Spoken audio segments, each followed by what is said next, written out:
Hey everybody, JJ Cooper, Geoff Pontes, another Baseball America Prospect podcast. We keep rolling around. We have knocked out the entire American League. We have an AL East, AL Central, AL West, State of the Organization podcasts that are already up, the Baseball America podcast feed, as well as on the Baseball America YouTube channel. Now we roll on to the National League, and we start off the National League with the National League East. We have a lot to cover today on the NL East. And by the way, if you are waiting for your team, if you're an NL Central fan of an NL Central or NL West team, we rolled out Tuesday, Wednesday, Thursday last week for the AL. We're doing the same thing this week for the NL. So, Geoff, good to see you again. And as we look at the NL East, I feel like that this has been one of the more interesting, more fascinating divisions in baseball in recent years. Yeah. And it remains that way now, even though you have kind of teams on very different trajectories, I would say right now. Yeah, for sure. And I think, there's been some good drafting within this division. There's been some interesting pop-up players, I think, on each of these organizations. And then you had the Marlins, who were really, really aggressive at the deadline, I think acquiring more players, or at least more prospects, than any other team. So kind of an interesting grouping here, and sort of all over the place in our system talent org rankings as well. But I think all of them have some gems and some pretty good players, and different philosophies too. So it'll be fun to dive into all that. So to dive straight in, we're jumping in, going alphabetical order, not order of record, anything like that. That can change while we're since from the time when we record these to the time they go live. But Atlanta Braves, the Braves have been, and I can wait to hear some Phillies and some Nats fans complain about this, but the Braves have been the class of this division for the last 5-6 years. They win the division most every year, even though there have been years where teams that haven't won the division have then gone on to the World Series, to their credit. But this has been a much rougher year, I would say, at the major league level, and a lot of that has to do with injuries, obviously. They lost Ronald Acuna for a second time to a knee injury. When you lose an MVP caliber player, that leaves a mark. Some of their long-term kind of core players haven't performed as well. Matt Olson has not performed as well as expected. They've had the injuries on the pitching staff as well. But we're trying to focus a lot of this on the farm system. And Geoff, when I look at this farm system, it's kind of the same thing that we've been saying in last several years. There are some arms here, and I can even point to a bat or two, but really it's almost designed as an uneven system. It is designed as a system that is all about developing pitchers to continue filling the rotation in the bullpen and to be traded for other pieces as needed. And position player wise, this is probably, I would argue, one of the thinnest groups in all of baseball. Yeah, there's only 3 players in their top 10 prospects that are position players. There's only 3 players in their top 13 prospects that are position players. So, I think if you're looking at pitching, you're looking at an organization that's developed some pitchers recently. I know he's hurt. He kind of falls into that bucket of Ronald Acuna and Spencer Strider, but certainly one of the better arms in baseball when he is healthy and is on the mound. They've kind of leaned into the pitching. You mean Fried? Unless you blanked out there, I didn't hear. You're talking about Fried? No, I was talking about Spencer Strider. Strider. Yeah, Strider. Certainly Fried, a little bit older. You could probably give the Padres maybe a little bit of credit for that one as well, though I know he spent most of his time in the Braves organization. But just overall, they've leaned into the pitching in recent years. And I think that there's good reason for it. I think they do a good job of identifying talented arms. And unfortunately, as happens with talented pitching prospects, they've had a lot of injuries. I think that's turning a little bit of a corner now. You're getting back, J.R. Ritchie. I think, Juan Carlos Lara is a really, really interesting arm in this system. Ranks 10 for us right now. I think you could even argue him up to 7 or 8 if you wanted to. It's all pretty close. They drafted Caminiti this year, Hurston Waldrop last year, went with some prep arms the previous year. Phillips is no longer in the organization, but Owen Murphy is, as well as J.R. Ritchie. So they've leaned in early and they've kind of put their dollars toward pitching early in the draft. We'll see if it comes to fruition or not, but they do have, some arm talent throughout this organization. The other thing I would say with that, and I feel like that they're kind of similar to the Dodgers on this, I believe there's also a willingness to accept more injury risk when it comes to pitchers than maybe some more other organizations do. Now, I say that like maybe I'm reverse engineering that a little bit. Spencer Strider, obviously an example of that, a pitcher who was coming off of Tommy John surgery when they drafted him and has ended up being significantly a true find. But then you look at drafts they've had after that, and we've talked about this, like, you're talking about with J.R. Ritchie coming off of injury. But really, they've had drafts where you look at almost every pitcher they have at the top of the draft ends up having some sort of arm surgery during either before they draft them or not long after. But I think that they kind of do look at this as like that's kind of how you acquire premium talents. And sometimes you may be even able to get a talent at a little bit, at a spot in the draft that you would not be able to otherwise because you're willing to accept that risk. And if you're trying to reduce your injury risk as an organization, volume is the way to do it. I mean, it does, if you are going this pitching heavy, and it makes perfect sense to me from an organizational standpoint because they have a catcher locked up long term. They have a first baseman locked up long term, second baseman, third baseman, right fielder, center fielder, even now left fielder, if you want to say with Kellenic. When you have that, like it makes a ton of sense that you're really just kind of looking at, okay, how do we fill out the rotation? How do we fill out the bullpen? But, some of these guys, Mike Soroka was great. And then unfortunately, he had what I would describe as very freak injuries that kind of derailed his career. I got to see Ian Anderson, who was very good for them a couple of years ago. Ian Anderson at AAA now looks like he might make a start, probably around the time that this goes live. But he's not better than he was then. He's probably a step behind where he was then. There is kind of the risk that goes with all of the injuries that come with pitching. But I still look at the system and say, okay, on the pitching side, when you have an AJ Smith-Shawver and a Hurston Waldrop, Spencer Schwellenbach just graduated, but that's an absolute success story. Again, that is a credit to the Braves scouting and development. That was a shortstop at Nebraska who pitched a little bit, who they were willing to take the chance on making a starter, not just a pen arm, and watch him kind of blossom into a very solid member of their rotation this year. They got Ritchie. Owen Murphy's going to be out for a while with an arm injury of his own. A lot of arm talent here, but let's talk a little bit about, okay, they also do have a success story, I would say, in Drake Baldwin, in that they do have a position player prospect who has exceeded expectations and now is kind of, Jeff, on the door of being able to help them at the big league level. Yeah, I think, you look at somebody like this and the underlying data has been there for a couple of years. He took a big step forward this year just in terms of it all kind of coming together. I think there's enough defensive ability there to, project him long term as a catcher, though, he's always kind of going to be a fringy defensive catcher. I think you kind of take it in a wash with, how productive he is offensively. He has enough of an arm. Then it's going to really come down to how he manages the pitching staff, etc. There's certainly some talent there in Sean Murphy and guys that he can learn around and potentially fit in as a DH here and there when Ozuna or whoever needs a rest.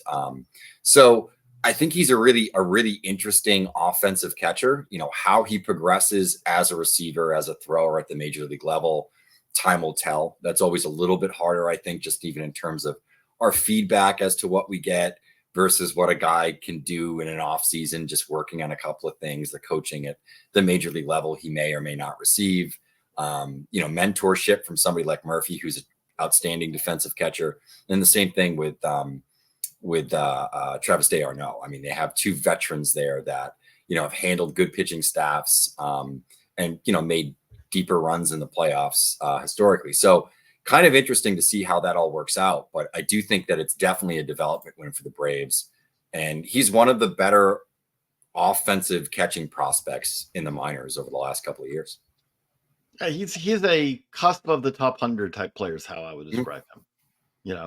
Now, once you get past that, Nacho Alvarez had a very brief stint in the majors. I think that kind of cooled a little bit of Braves fans' excitement about Nacho. Don't don't take too much over a couple of games in the big leagues. But that being said, he's probably more of a useful role player than he is anything more than that. And once you get past that, Jose Perdomo, Luis Ganipa, who's far away, we're kind of almost done. David McCabe's coming back from Tommy John surgery. I cannot emphasize again, like when you look at this system, they're pretty low in our farm system talent rankings. We give them a little bit of credit. We try to do this. We try to evaluate when we do. We look at kind of development paths as well. Like I'll tell you right now, when we're ranking the Dodgers and we work out like here's where we think their talent is, if we're comparing them to another org, we're generally, we try to do this as objective and subjective. And on the subjective side, the Dodgers have just shown year in, year out that they get more out of players. So you kind of weigh that in a little bit. When it comes to pitchers, I think you have to say that the Braves have that kind of, that they have that kind of, you give them that kind of credit too, because they've done this time and time again with pitchers. But at the same time, this is not a system. When the trade deadline rolled around, the thing that stood out to me is none of the massive names were traded. We didn't see a Tarek Skubal. We didn't see a Garrett Crochet traded.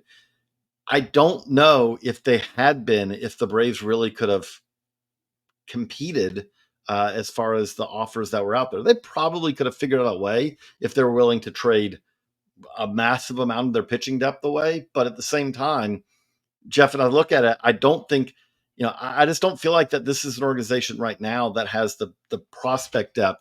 Trade deadlines past now. They can make moves around the edges like they did, but I don't think they were really as well positioned to make a massive move if they needed to. Yeah, I think, that's sort of what ready-made position players can afford you. We saw some of the bigger prospects that were moved at the deadline. Whether that's Kikuchi, who's been really good for the Astros. They had to move a couple of, ready-made players, one in particular who was a position player that more or less slotted right into the Blue Jays everyday lineup. I think it's sort of the same with the Miami Baltimore trade, in terms of what they sent with Connor Norby and Kyle Stowers. I just think that when you have positional depth and then you're trading away for pitching, it typically works. It's more attractive. And I think there's probably less that can go wrong. And we don't really see big name pitching prospects that are performing. They kind of rarely get traded too. No, that's kind of true. So that's the Braves. And now I think not the most interesting big league club, but I think this is going to be one of the most interesting teams we talk about on the state of the organization situation is looking at the Miami Marlins. And what is really a very reworked Marlins farm system. Obviously, Peter Bendix came in. At the big league level this year has been very much a step back. I don't think there's any other way to say that. But then when you look at the rebuilding they've done at the trade deadline, how excited should Marlins fans be about this farm system now, Jeff? Yeah, and I think, the thing with this system too is even outside of the top 10 or some of the bigger names that they've acquired, you start to look at the back end of this system, and there's some interesting players. Javier Sonoja has been really interesting this year. Elizer Dishmay is a really interesting pitching prospect in the lower minors that has pretty good stuff. And then you look at the top and you have Thomas White, and then, the pair of Myers here and Max and Noble. But even throughout this top 10, I think just because of what they've done at the trade deadline and even earlier in the year, they've been able to add some talented position prospects, whether that's Agustin Ramirez, who's, big power and some pretty good contact. And hopefully, he's been on a little bit of a slump the last month or two, but gets back to where he was earlier in the year. And I think still has plenty of time to do that and sort of round a corner. And a big power prospect on top of that. Connor Norby, who we've talked about, kind of a ready-made guy. Dylan Head, who they acquired in the Louis Arias trade. A couple of different pitchers here, one who's ready-made in Adam Mazer, another guy in Robbie Snelling that, I think was our minor league pitcher of the year last year. Certainly he's not completely done, though his stock has dropped quite a bit this year. Davison De Los Santos, one of the bigger power prospects in the game. So they have a lot of these like cusp of the top 100 types, and then sort of a nice group of talented pitchers up at the top of the system. Two younger arms in White and Noblemeyer, and then a guy who's in their rotation right now and probably will graduate before the offseason comes in Max Meyer. So I think it's a really interesting system. Is it among the elite systems in the game? No. I think it's more of a mid-tier talent system, but you can't argue with the depth and some of the talent that they brought into this organization over the last 18 months or so.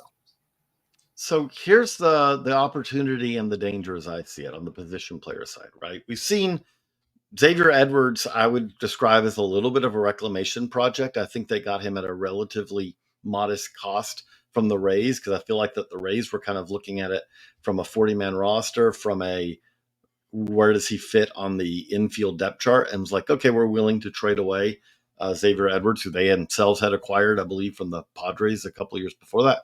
But you look at what Xavier Edwards has done so far, and you go, okay, great. Maybe that's a guy you can help build around. At the big league club, before the trade deadline, I would say that I guess I'll throw it to you, especially after they traded Arias away. Was there anyone else on this big league club? Chisholm and Arias have been traded away.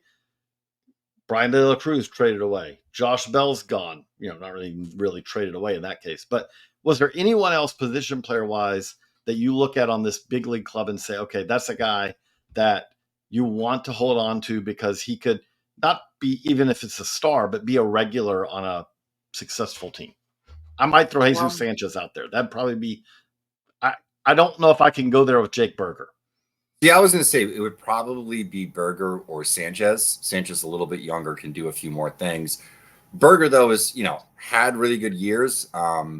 If that's, sort of your DH corner infield coverage type, if you have 5 or 6 hitters around him, and that's your 6 hitter with some pop that, can hit 30 home runs, I think that can work in a good team. He's also 28. I don't know how long of a shelf life, he necessarily has. They're going to have to build a lot more for him to be part of any really competitive organizations, whether that's signing guys from outside the organization or developing the guys that are within the organization, some of these players that they've traded for. But I don't see there's no standout stars here. This is a team where, somebody's going to make an all-star team simply because they're the best player on the Marlins. It's one of those sort of situations versus somebody who's really going to get votes and be a legitimate all-star. So here's my concern with the players they've acquired. I can map out a best case scenario where they acquired almost a team of 2025, mid 2025, late 2025 regulars, right? You could add Davison De Los Santos at first base. You could put Agustin Ramirez behind the plate. You can put Connor Norby at second base. You can figure out a way to get there. Graham Pauley at third. You can get there. Every one of these guys, though, I would say fits in that category of, in an ideal scenario, they're a 55 at a big league level, right? They're an above average regular. That's a rosy scenario. There are possibilities for all of these to be 50s, which if they are, that would be, I think, absolutely success. If you just said that these are your standard run-of-the-mill big league regulars. If Connor Norby is a guy who gives you a fringy defense at second base, but hits enough to be a 3-WAR player, 2.5 to 3-WAR player every year, you'd go thumbs up. We're good with that.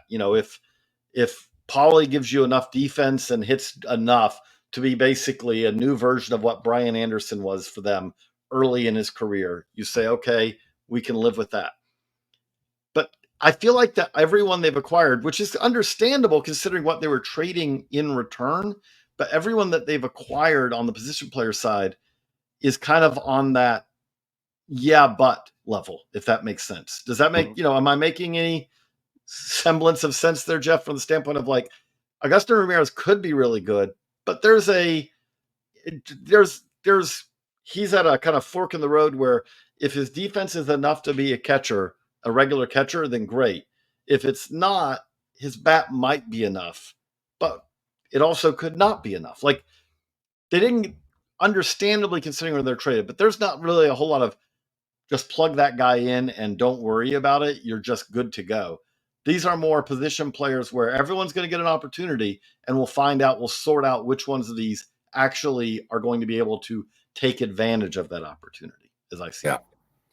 Yeah, I think, that's the lingering question with this whole group. There's some guys who could turn into be pretty solid regulars, particularly Agustin Ramirez or Connor Norby, or even Davison De Los Santos. But it's a matter of like them overcoming some of the warts in their game. It's, approach to a degree, but certainly the defensive side of things with Ramirez. I think there's some questions about the bat path and just how well he elevates in his hard contact. Norby, I have a little bit less questions about, but I just don't think the upside is necessarily significant. And De Los Santos is obviously, contact is a huge issue at this point. The way I can put it is the best way I can describe this is if you look at some of the players who then now are moving on, they kind of were the earlier versions of this. And again, I get this. You cycle through. This is something where Peter Bendix came from the Rays. This is what the Rays do as much as anybody. But Jake Berger was acquired in part because he was a player who had flaws. And he's been pretty good for them. He also is a guy who in a normal year is going to give you a 290 to 305, 310 on base percentage. A limited and not much defense. So a limited player. Brian De La Cruz, they just moved on. The Astros were willing to include him in a deadline deal because they viewed him as more of a fourth outfielder than a regular. And that's kind of been, again, he's on the cusp of, you can say he's a second division regular probably, but it'd be hard to say that Brian De La Cruz has been more than that since they acquired him. Yeah. Vidal Brujan, who was gotten a lot of plate appearances for them this year, probably more of a utility guy. We've seen this. They've done this in the past, and now they're on to the next version of it. But I do think if you're looking big picture, they're going to have to draft and develop better than they have in recent years to kind of break this cycle. I guess it would be the other way I would put it, Jeff. Is this like, now JJ Bleday's ended up being fine, but he's fine elsewhere now. They've done this well on the other side where they did, acquire. Okay, so the A's have them on JJ Bleday, but the Marlins have the A's on it, on some other moves. AJ Puck, Jesus Luzardo. There's a little bit of both going on here. But where do you think, like on the draft and development side, they've gone a little pitching heavy lately, but where do you think they are there? I guess would be the last question on the Marlins. Yeah, I think in terms of drafting and identifying arms, they've done a good job. I think that's kind of rolled through this organization, regardless of who's in charge at the top over the last 7 or 8 years. There's been a lot of different people in charge. Yeah, over the last 7 or 8 there's years. been about 3, so or 4 even. But I think you sort of look at it, and whatever coaches they have in the organization, whatever they're doing, it works because they've gotten a lot of different arms and pitchers just generally up to the major leagues. They've seen success with some of the higher rated guys, other guys that I think just as a prospect, maybe Braxton Garrett wasn't ranked all that high. They've gotten some pretty good production out of him when he's been healthy. Just overall, they seem to sort of churn out pitchers. They've had a lot of injuries, but and they've come from different backgrounds. There's been high school guys, there's been college guys, players that they acquired from other organizations that have gotten better. And international signings too. Don't forget Yuri Perez is, just passed his rookie eligibility, but was a prospect, a little bit over a year ago, and it's just unfortunately dealt with an arm injury, which is something that is just consistent with all pitching prospects. When we talk about pitching prospects across all these different organizations, that seems to be the common thread. So yeah, I think overall it hasn't slowed down because we've seen a much better version of Thomas White than the guy that was pitching here in Massachusetts a little bit over a year ago. Noble Meyer is a good prospect, both top 100 guys. Max Meyer dealt with some injuries, but hasn't necessarily slowed down. He's still a top 100 prospect and somebody with pretty good pedigree that's obviously in the major leagues now, though the results have been somewhat inconsistent.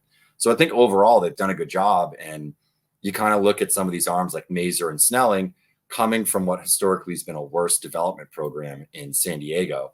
And, potentially those guys can turn a corner over the next year or so. I'm interested to see how Snelling progresses under, the eye of the Marlins pitching development, and kind of the same thing with Adam Mazer.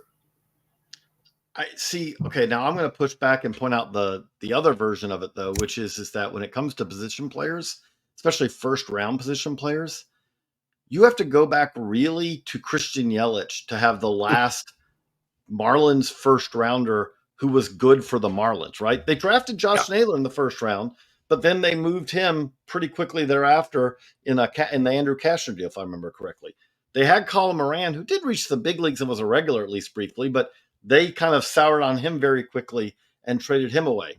Since then, it was Connor Scott who never the Kyle Tucker comparisons he had coming out of high school soon faded away. JJ Bleday, who we noted struggled for them and then was traded.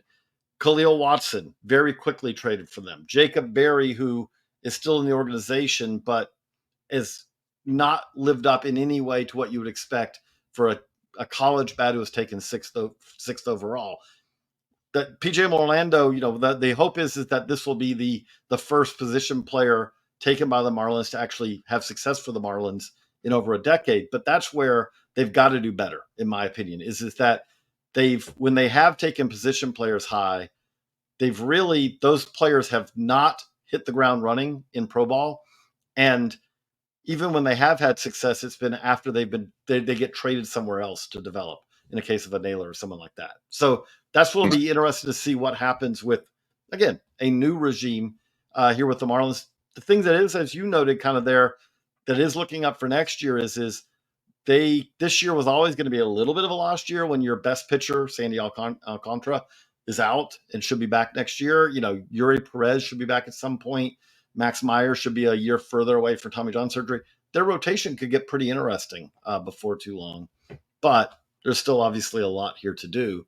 Now, that's kind of the flip side when we get to the Mets. When we talk about the Mets, they've had a really good year on the farm system on the pitching side, and a year where I feel like their best position player prospects, almost without fail, what you say is to be determined because they've almost all been hurt, as I see it, Jeff. But I do still feel like this is not a bad year on the farm for the Mets because of how many of their pitching prospects I feel like have taken a step forward. Yeah, I think this is a really interesting system, and one where I think you can start to see, how some of their hires have impacted some of the development within the organization. They've done a good job of, I think, identifying pitchers that maybe don't have traditional backgrounds. Christian Scott was primarily a reliever at Florida. Brandon Sproat, they tried to sign twice and landed him. Nolan McLean's a guy that was initially drafted by the Orioles, went back to school and then comes back out after another season at Oklahoma State, where he really concentrated more on the pitching side of things. And he's developed into a really interesting pitcher.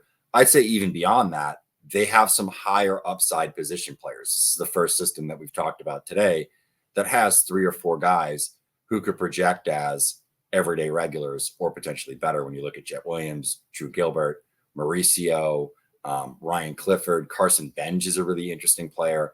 And then they have some international players sprinkled throughout who I think are pretty good. This is a fairly deep system. It is a deep system. I would say, and this is the deep system where when I talk about the injuries, Jet Williams was having a very good season, and then he's missing half the year with a wrist injury, if I remember correctly. Ronnie Mauricio's season never got started because he had a significant knee injury. Drew Gilbert's missed it a lot of time. On the position player side, they have guys who you're like, okay, they're very promising. The unfortunate thing is they're not going to be that much closer to the big leagues next year than they should have been because they're coming back from injury. But then when you see what Christian Scott did in the big leagues before he went on the IL, when you see where Sproat, Tidwell, McLean are now, I do feel like I feel like that where the Mets are right now is they've got to figure out, okay, this is not a team that's going to next year, I feel like, be comfortable saying, hey, we're going to give these guys 250, 300 play appearances to figure out what they are. We're going to turn over 2 spots in the rotation to figure out which of Scott, Sproat, Tidwell are ready to fit in our rotation. I think it's going to be much more of like, they've got to have some of these guys step up, but knowing that there's also going to be probably further moves to add in veterans to bring in free agent talent and all, because my sense is that this is not a team that's going to be willing to kind of say, okay, 25 is just another year along the path.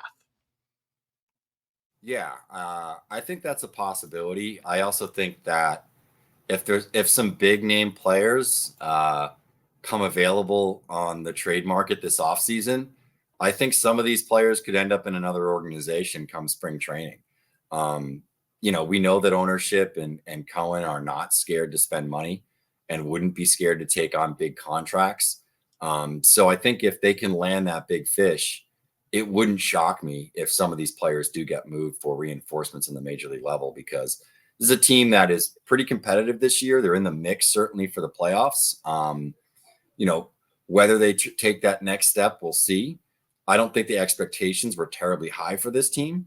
But next year, coming off a season like this, having a deeper farm system, I think there's a handful of these players that could end up as part of a package for a bigger deal if it's out there. Maybe it's Crochet, maybe it's somebody like that. We don't know who's going to be available in the open market, come December and January. But I get the feeling, down in my gut feeling on this one is that there could potentially be some trades for the Mets. And I don't want to even also ignore that there are some guys who no longer are prospect eligible could fit into that too, right? Like we have seen reports that Brett Beatty there were teams interested in Brett Beatty at the deadline, which makes a whole lot of sense. He's still only 20, I think he'll be 25 next year. So you are talking about a guy who, while he hasn't established himself at the big league level, I think still does carry value to other teams who are like, okay, hey, we're comfortable giving him 250 plate appearances and figuring out where he is. Mark Vientos kind of has done a good job this year with that, where he's kind of taken charge of that. But again, if you told me that they have young big leaguers who are cost controlled, who are still inexpensive, who could also be parts of some of these moves, especially if we're talking about like, I kind of can imagine Tigers fans screaming at me when I say this, but like if you're the Tigers and let's say that Skubal becomes available in the offseason, you're not going to trade Tarek Skubal for guys who are all 4 or 5 years away, because that's not where the Tigers are in their cycle, right? The only reason to trade him, Garrett Crochet, it could be for the highest ceiling guys who are years away, or it could be guys who could help now, because the White Sox, I don't know when their window opens, but the Tigers window should be open pretty soon. And so they're going to be looking more, and that's where the Mets would fit pretty nicely here, because when we talk about the pitchers we talked about, and the Jet Williams and the Mauricios and all these guys, the Brett Beattys, they're all not that far away. These are guys who are in the upper levels of the minors, whether they're coming back from injury or not, where if you acquire them in a deal, you're not saying, okay, well, this is a wait till check back on us in 2027. I kind of follow what you're saying. Like, I do feel like this is an organization pretty well primed on that, because the other part of this is, I know Alonso's, nearing free agency, things like that. But you look at the big league core here, there are a lot of guys on this team who've had very solid seasons this year, especially on the offensive side. This team's a little bit better maybe than we thought coming into the year, I'd say, as far as the pieces they have, where I don't see there's going to be the openings for bringing up 3, 4, 5 rookies or anything like that. Is it maybe make more sense for them to be looking this offseason for a couple moves like that, just considering how many of their better prospects are in AA or higher? Yeah, I think that's, reasonable to expect, especially like I said, what the expectations are there. So I think it's something that could certainly be on the docket for, how the offseason is handled. It's a good spot to be in, because I do think that they have a lot of different directions they can go here, and enough to keep some of these players and still trade some others away for reinforcements when needed. So, okay, so that's the Mets. Now we go to the Phillies, who we've kind of highlighted as one of the organizations that, has kind of taken a step forward here. They were pretty aggressive at the deadline, I would say, in kind of helping themselves in a little bit of a variety of ways. They made moves, both trading off of the big league club, and kind of moving some guys, especially out of the bullpen. Sir Anthony Dominguez, Gregory Soto, who's kind of struggled a little bit, I think, in his first week or so with the Orioles. But they also made moves to help the big league club, trading, George, we're trading with the Angels and bringing, Carlos Estevez to the Phillies, trading away George Klassen and Samuel Allegretti. And the thing that stands out about it is I like how the Phillies are doing this, in my opinion, because to take an example, like Klassen is an example of trading a player who you made better. He is a developmental success story that then allows you to use him as a significant piece to add a significant and very useful piece to your bullpen, player to your bullpen, where coming into the year, I don't think George Klassen can be kind of the anchor of a trade like that. Yeah, I think, we've seen what the Phillies pitching development can do, in that regard, in terms of taking guys that have major question marks, particularly around command, but big stuff, and getting them to a point where, they're sort of an interesting trade piece. And, I like Klassen better. I think he projects better than Griff McGarry ever did. But I think you sort of look at what they did here of trading Klassen before, sort of the bottom fell out, which is something they didn't do with Griff McGarry when he probably had some trade value, back in 2022, particularly toward the end of the season. So, yeah, I mean, I think that's certainly something that you can give them credit for. Have they been able to get a lot of these guys up to the major league level and turn them into successful starters? I think that's another question entirely. That might change with Andrew Painter once he's back and healthy. Certainly, his abilities are far beyond some of the other names that I just mentioned. But yeah, I think credit to them for getting Klassen to a point where he can. And the same with Allegretti. Two guys coming into the year that I don't think were terribly highly touted and were really good performers that have some traits and attributes that I'm sure teams really like. Okay, so I'm going to kick this right back to you with, now let's talk about Justin Crawford, who is a guy who he's not a five tool, everything's well-rounded and exactly as you want to draw up with a prospect. He hits the ball on the ground more than an ideal, doesn't really get to his strength as much as there is some strength there. But at the same time, if you focus on that too much, you might kind of ignore the fact that this is also a 2022 draftee who's a 312 career minor league hitter, good on base, steals bases, runs are, athletic in the outfield, and probably is eventually going to get to more power. He's still quite young. How excited, if you're a Phillies fan, is this be very tempered in your enthusiasm, or is this more of a, wow, this is a guy who really could be kind of a next cornerstone type player? I think it's more the former than the latter there. You really need to see them sort of make some adjustments to his swing just to because there is raw power in the package. He hits the ball fairly hard. It's just everything is top spin. Everything is top spin. And I think that's kind of a consistency with, all of their top hitting prospects here. I think you can probably make a similar case with Aiden Miller. Starling Caba's, fairly ground ball heavy. Caba and Crawford are similar in that they have, we'll say, plus or better defensive value long term, where I think Crawford can be, outstanding in center field. He's shown the ability to hit. The contact, the bat to ball skills are absolutely there. How much of that can you sort of sacrifice in order to get him to lift the ball a little bit more consistently? If he's a 10 to 12, even 15 homer guy, that's a cornerstone player potentially. It's an up the middle, outfielder that can play, a standout center field, steal bases once he's on and wreak havoc, take the extra base, score a lot of runs, be sort of a table setter at the top of the lineup because of what his skills are. It's just a matter of getting that, coaxing a little bit more impact out of him. And I think the impact is there. It's just a matter of getting it, elevated so we can actually do some damage consistently, which is just something that he hasn't done at all as a professional.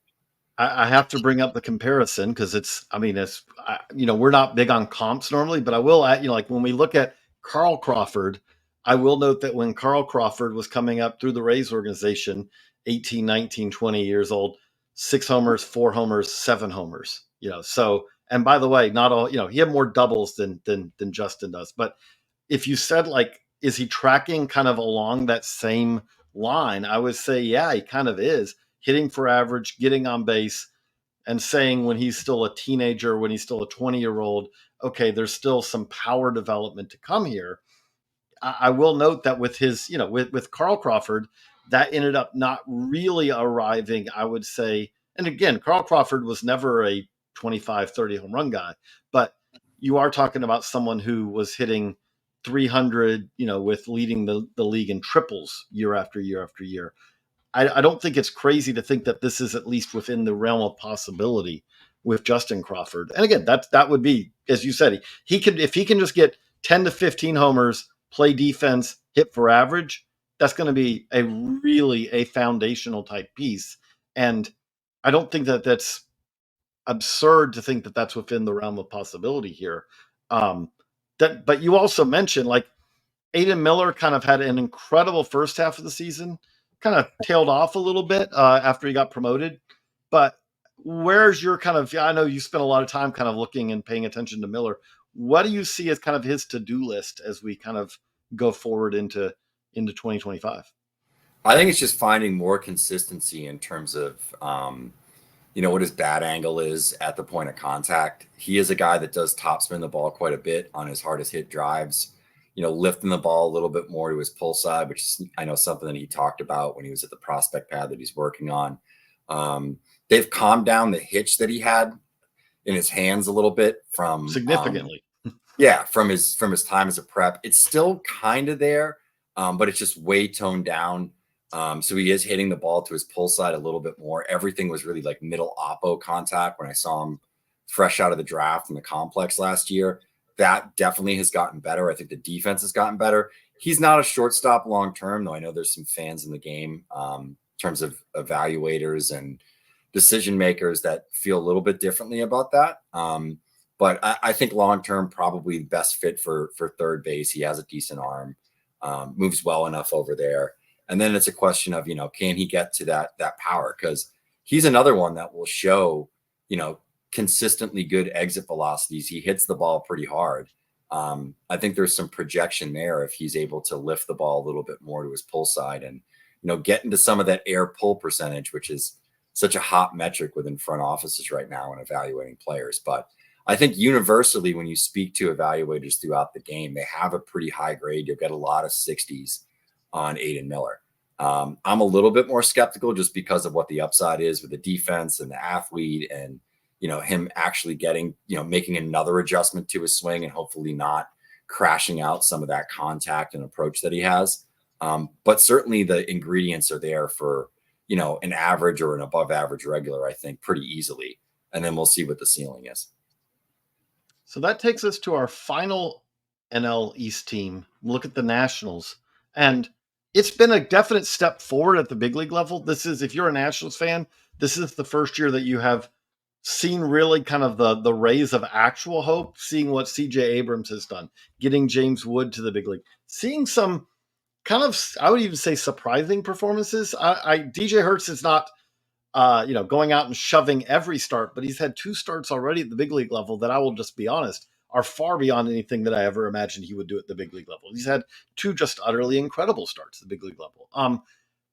But you look at his farm system, Wood's going to graduate soon. The Nationals are ranked very high in our organizational talent rankings, and we call those snapshots. And I will say, it is a snapshot. James Wood qualifying, the difference, if we'd have said we're going to roll this out 2 weeks from now, the Nationals would have fallen several spots. But that's where the org talent rankings are useful, but also have their limitations. He's still a National. He's still in the organization, still under team control for the next 6+ years. It just means he wouldn't be eligible for our farm system rankings anymore.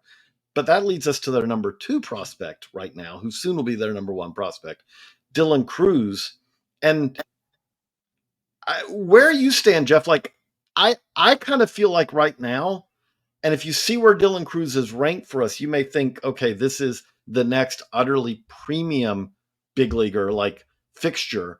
And I think of him kind of right now, I have a little bit of skepticism about that, much more so than I have skepticism about him being a solid big leaguer. I guess my question is that I'll pose to you is do you see him as, he just needs to do this and this to be that kind of running mate with, Abrams and Wood as far as kind of future all-stars, perennial all-star types? Or is it more of he could be a useful complementary piece, to that group? Yeah, I think that there's been some work on his swing and just approach from the guy that we saw at LSU.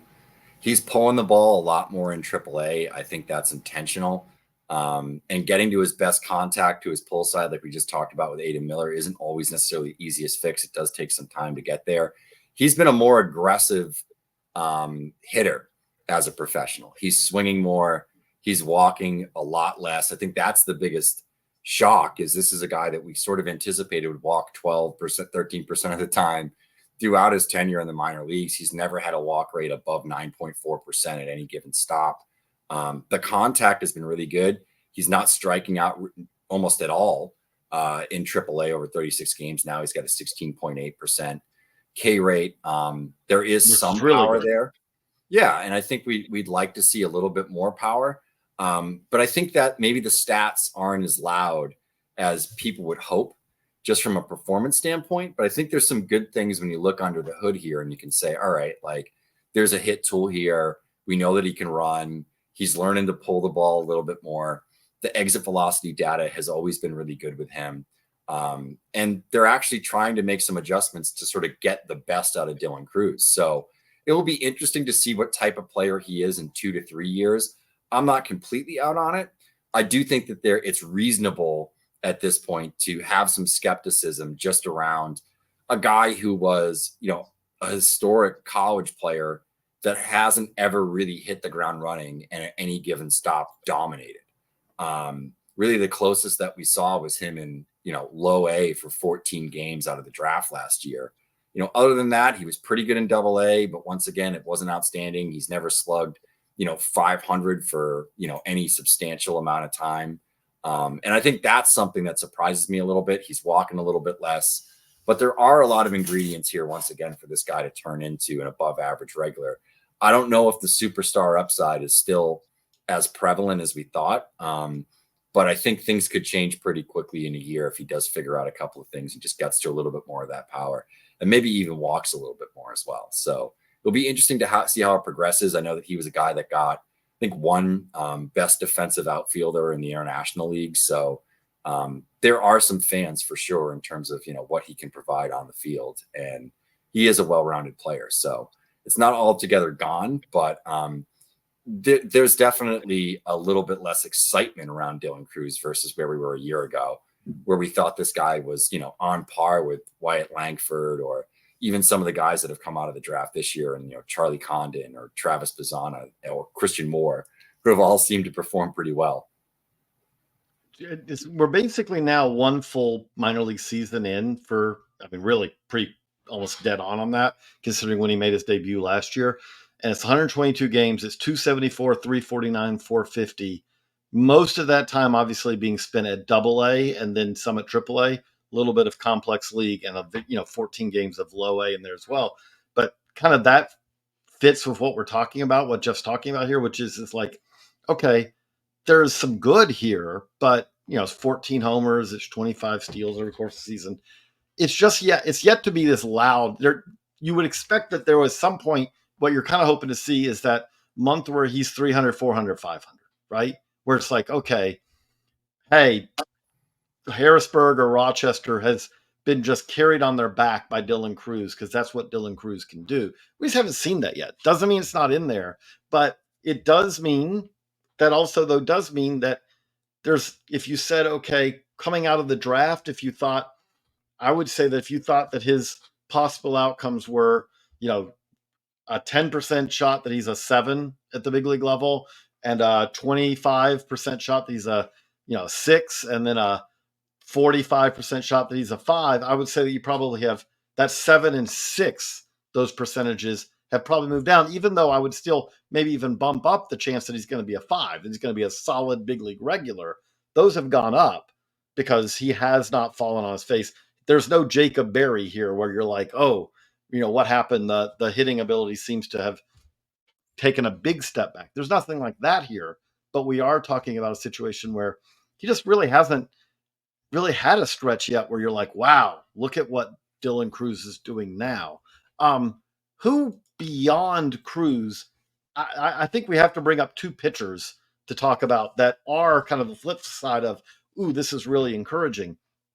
Harlan Susanna, who was a player that they acquired a couple of years ago, has kind of been a guy with this incredible arm that there's been this wait for, like, okay, when are the results going to match the stuff? I feel like the results are starting to match the stuff, Jeff. Yeah, the command has taken a big step forward, particularly since he made the jump finally to high A. He has spent parts of the last 3 seasons, with their low A affiliate. The command seems to have gotten much better in high A over his first 3 starts. It's the lowest walk rates we've seen. I think the biggest thing is he's consistently been missing bats and striking out batters all throughout 2024. And when you talk about someone with huge stuff and potential like Susanna, that's good to see. You could still fall back on that, even if the command is still kind of fringy. But overall, I think, the strike throwing has been better. I think, the swing and miss has been better. Just the general execution overall has been a lot better. So that's certainly something that I think is worthwhile and good to see. And he was a name that I would have brought up as well. And the other one that I will also throw in there that, okay, we're going to admit we're probably, if we do another adjustment before the end of the season, we're a little light on, we're trying to hit this as a moving target, and every now and then we'll miss on one and we'll admit it. But Travis Sikora has had, and especially like the light bulb has gone on for him very early in his pro career. I don't want to make it sound like he'd been wandering in the wilderness for years, but like if you look at the improvement that he's made over the course of the season, he's really been lights out in the second half of the season so far. Yeah, he's throwing strikes. He's missing bats. He's got good stuff. He's a big guy, 6'6". You can, 230 pounds. You can project that as a starter and a guy that can handle innings. Who's 695 too. I mean, so yeah. Made 14 starts this year and has been, really good. Keeps the ball in the ballpark as well, despite being sort of a fly ball guy, which I think is encouraging to see. And, with somebody like this, it's always about the polish and just how well they actually execute from day to day as a starter. He's done that primarily and done it pretty well, and he's got the stuff to match. So I think Sikora is definitely an arm in the system that you could maybe slide up pretty much into the top 10. And I don't think that's saying anything too crazy. And even another guy in Andre Lara has been better this year.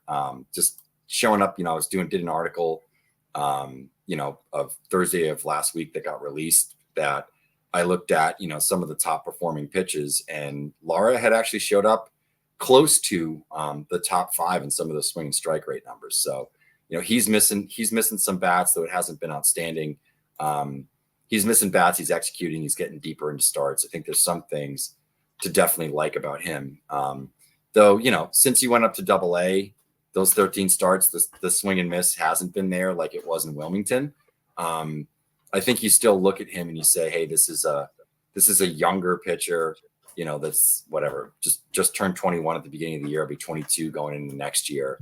Bigger guy, big stuff, did have some pedigree as an amateur. And you could say, hey, they've done a good job with this guy as well. So credit to the Nationals. It looks like the development has been turning a corner over the last year.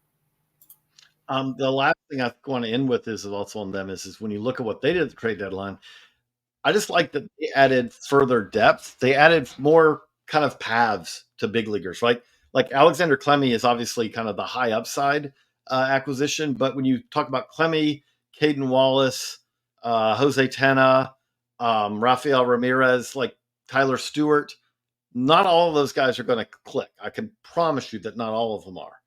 But that being said, they didn't give up a ton. They gave up nothing that I would say is like, wow, okay, they really took another step back at the big league level. That was a great haul for Lane Thomas. Lane Thomas fit what the Guardians needed, but I love the return that they got for him. I look at where this organization is right now, and it does feel like it's definitely trending back in a better direction. Like we had a couple of years ago, they were really, I mean, the thing that was happening is they were drafting high risk guys who the risk seemed to often overcome the upside. Elijah Green, the strikeouts have He's still one of the tools players in the minors, but he's got to make more contact for that to work. Things like that. But you look at, there's two big things I think that have happened. One, if you trade a guy like Juan Soto, you're always going to be at a disadvantage because you're trading one of the best players in baseball. But when you do that, you got to hit on the return. And if you hit on the return, you can really start a rebuild. And if you miss on the return, you could really derail your team for multiple years.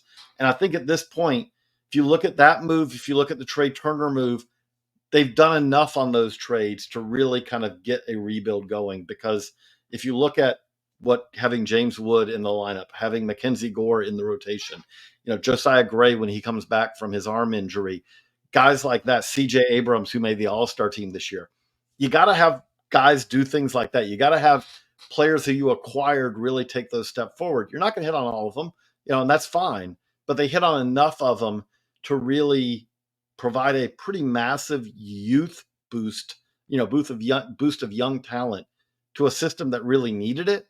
And now the question is okay, now can you take it further? Because we just talked about this is a division where it's going to be really hard because the Braves aren't going anywhere, the Phillies aren't going anywhere, and the Mets have more money to spend than anybody. But I do feel like it's a little bit more optimistic now. Any last parting thoughts, Jeff, as we kind of wrap up here on the NL East? No, I think this is an exciting division at the major league level, and I think you look at a few of these systems and you can see how it can get even more competitive over the next couple of years if some of these talented players come to fruition at the major league level. So that's our way wrap up of the NL East. We're going to keep these going. Tomorrow we will have the NL Central state of the organizations, and then the following day we will have the NL West state of the organizations. So if you're enjoying this, please like and subscribe podcast or on YouTube. Feel free to leave a comment on YouTube, and we try to read those and respond to them as we can. And for Jeff, I'm JJ. So long, everybody.